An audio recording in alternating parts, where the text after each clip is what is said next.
Gentlemen, what is the verdict? I'm innocent! Order! Order! Order! Tell me what I've heard isn't true.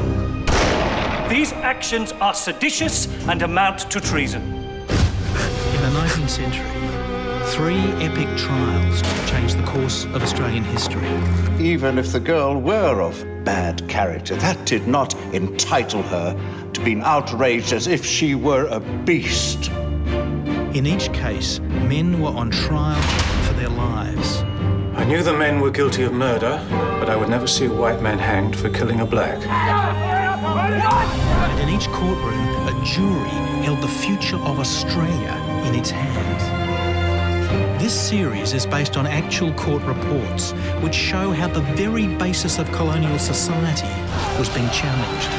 It is landowners who generate the wealth in this colony, and I shall do as I damn well see fit! The court's decisions still resonate today. God help you to repent for these crimes.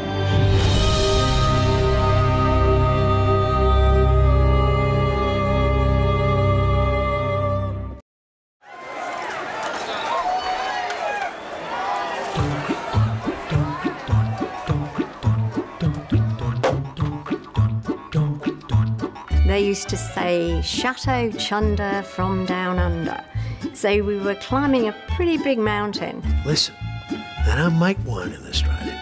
And if they did, who'd buy it? You should have seen their noses wrinkled up even before they'd got the nose to the glass.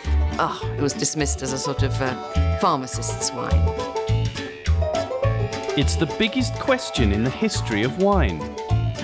How did an unfashionable backwater with no track record in a notoriously elitist business go from making Chateau Chunder to become the toast of the international wine world? We knew we had fine wine. All we needed was the chance. I tasted it and went, bloody hell, I said, that tastes like blackcurrants. And he said, yeah, that's what you said you liked. This is a story of courage in the face of adversity. Get out of here, you plonky! Don't come back! Of opportunity knocking. This was flavour, it was exciting, it was seductive. Of preaching to the not yet converted. Marketing is good for the car. Mercedes need the marketing, but not the wine. This is not just the story of wine, it's the story of us. You just opened the bottle, swirled it round and whoa, you were home.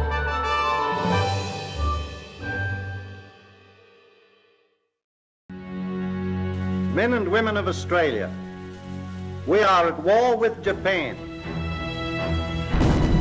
The raid on Darwin last night was the second night raid since the Japanese first attacked the area.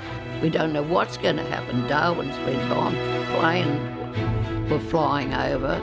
I'm waving away and I said, hey, Chinaman driving that plane. All the women folk had to leave the north. How were we going to get now when we couldn't go through Darwin? What was going to happen to us? None of us want to leave Croker Island, but unless food supply adequate for 100 can be guaranteed, we must be evacuated. A lot of us really thought we was just going on a holiday. It didn't seem that dangerous for us at that time. I never forgot about it, but it freaks me out when I go there to see where we walked and that. I can't say there was any feeling of apprehension or worry. That just had to be done, so you did it. Alice, that's right, your race face is familiar.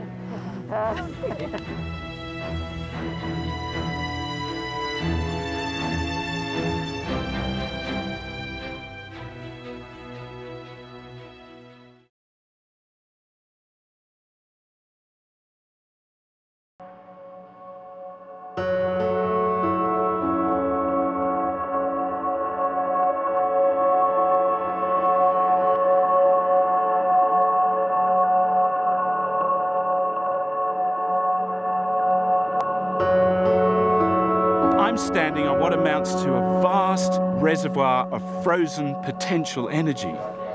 And that potential is soon to be realised as the spring thaw moves in and the liberated water courses downhill.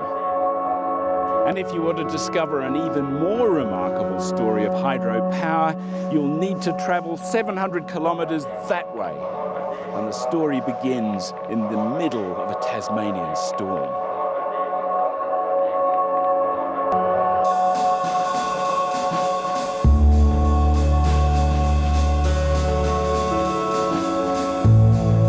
In such a dry and barren land, it's a wonder that we're able to produce as much food as we do.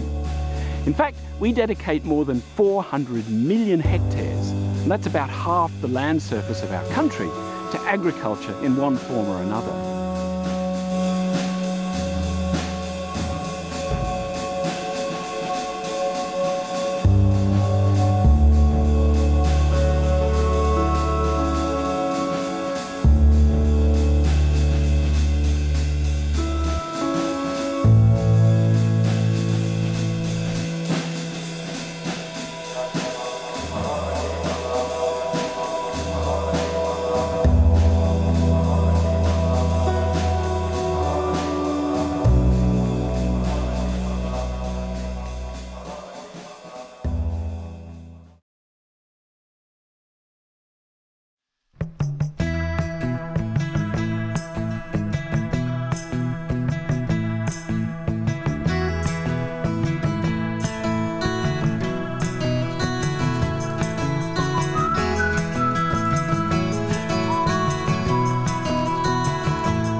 How many times have we all said in the great cycle, forever and ever, I've changed.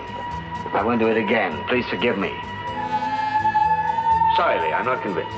In a career spanning more than 50 films... What are you sniggering for? I think it's funny, I suppose, because I tell the truth for once. The truth? Peter Finch created an amazing gallery of remarkable, often deeply complex characters. Since this show was the only thing I had going for me in my life, I have decided to kill myself. What the hell's going on? Peter could be anything. He was a chameleon. His identity was the characters he was playing. Leave me alone! Look, we need a car. We must get into Amsterdam. When he was a child, his relatives would walk past his room and they would hear through the door that he was doing all these voices of anyone he'd met that day. From an exotic but emotionally splintered childhood, he ended up in a Buddhist monastery with his head shaved. He grew into a charismatic but recklessly impulsive man. Here was Peter, who'd been taken by his father from his mother to spite her. Get you! I'll get you, you rotten dingo! He was like a kind of human onion, that you took away layer upon layer of trying to get to the core, and Peter himself didn't really know who he was. Now to Mr. Peter Finch for his male starring role as René Latour in The Laughing Woman.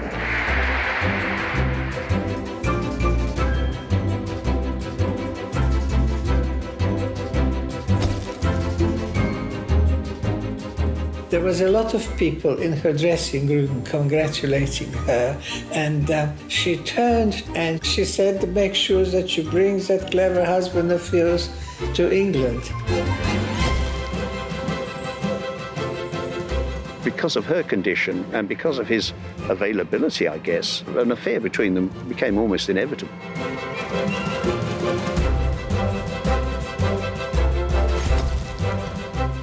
He was one of the few really good actors in England who could project a really authentic masculinity. They're lying on the beach and she sees this man staring at her, sort of, you know, with no sort of respect. At Ebury Mews, he slept on a couch, not a bedroom. He slept on a couch. I think he had one shirt, never had any cigarettes. I kept him in cigarettes for 3 years. I believe that he identified a lot more with Australia because that's where his childhood was, but he never wanted to really put down roots. Peter was so at ease with words. He was so verbal. Given the amount of work that he'd done and the vicissitudes of his career, he'd stayed an actor, which is a harder thing to do than many people realise. It happens that somebody suddenly emerges and you say, well, how come they know so much about what they're doing? And Peter obviously clued in very, very early what it meant to imaginatively create truth. Peter Finch in Network. When I met Lee Strasberg, he said, your father is absolutely wonderful when I see him acting and see what he does. He says the only thing is, every time I see him, he's destroying himself because he's never coming out. I want all of you to get up out of your chairs. I want you to get up right now and go to the window, open it, and stick your head out and yell, I'm as mad as hell, and I'm not going to take this anymore! I'm mad as hell! I'm not going to take it anymore!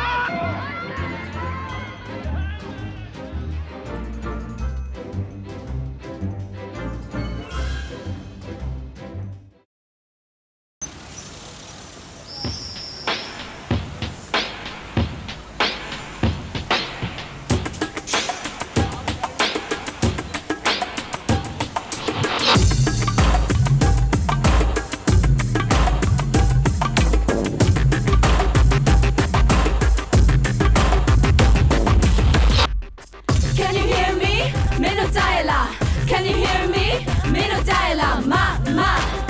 I'm calling you, ga. Let's dance together. Can you hear me? Minodila. Can you hear me? Minodila, ma. I'm calling you, ga. I came to Myanmar having no idea that I'd start a girl band. And I'm loving it, but I'm hating it, and it's the best thing I've ever done, and it's the most fucking difficult thing I've ever done. And I love these girls, but... I now him up about this, so I come a man if you're she may now tap your phone, test that your tap your. And when that my mouth, a man, a young you will be a little machine. I know, come back with your car, a beer, do ya? Pale, you, yeah, you. Up your man, I didn't. Cause I not talk every pop star, don't drink, don't smoke, don't drive. She is so brave, you know, of all the girls, she kind of is the one that probably didn't fit in at the beginning, and her voice is not up to the standard of the other girls, and she knows that.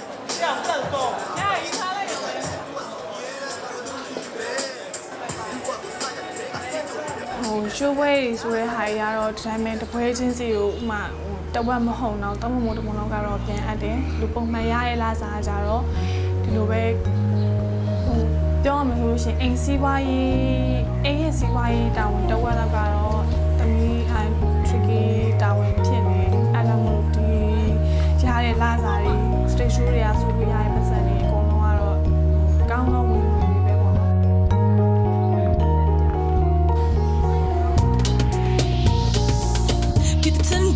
Melody Dre, Yasha on doors I say, DP Dre, Dicky Dre, Late I go late to say, did the Dre, Melody Dre, Yasha on doors I say, DP Dre, Dicky Dre, Trade I go late to say.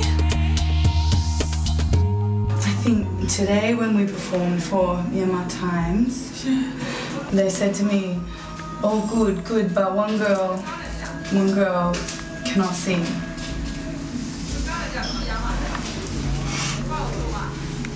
Sweetie, we can make this work. Breathe. Take in air, breathe out air. Take in air, breathe in, breathe out. Breathe in, breathe out. Wayne in, Hey, breathe in, breathe out. When in, breathe out. Try and keep breathing, keep breathing. Boom, boom.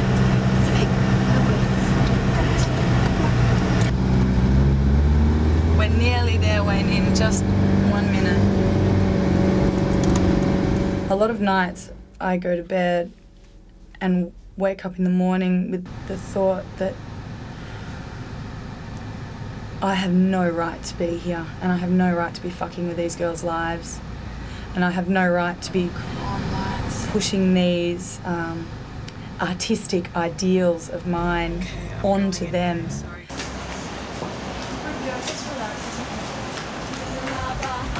Mingalaba, mingalaba, hey! I'm just a girl from Myanmar.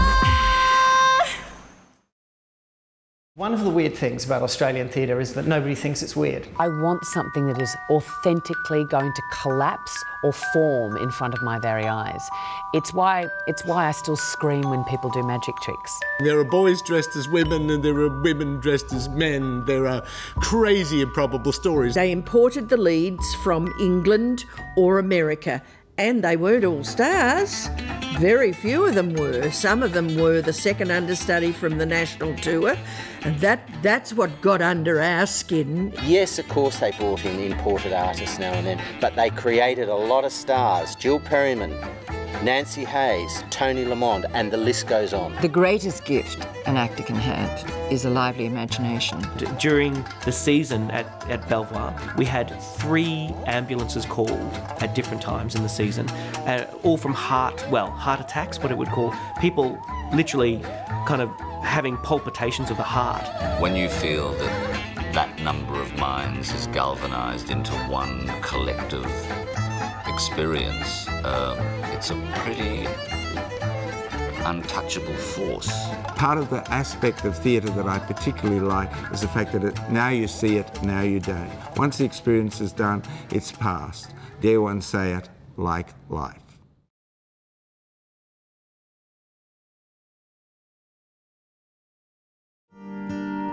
Britain in the late 18th and early 19th century was going through a roller coaster.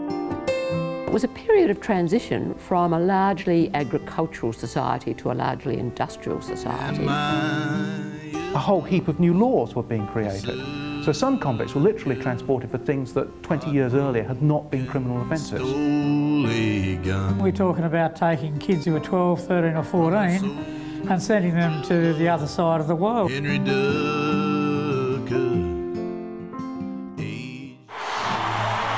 We have this idea that we are the most passionate sporting nation on earth. If you can do it, you're a hero. If you can't do it, out the door you go and find the next one. We're a competitive nation. So we've got to be on. We've got to be up for it again, ready to go. It inspired the bastard in me, I suspect. Sport in general is very connected to your feeling. It was an amazing roller coaster. I don't think you can sort of put it any other way. It's just running. It's just sport.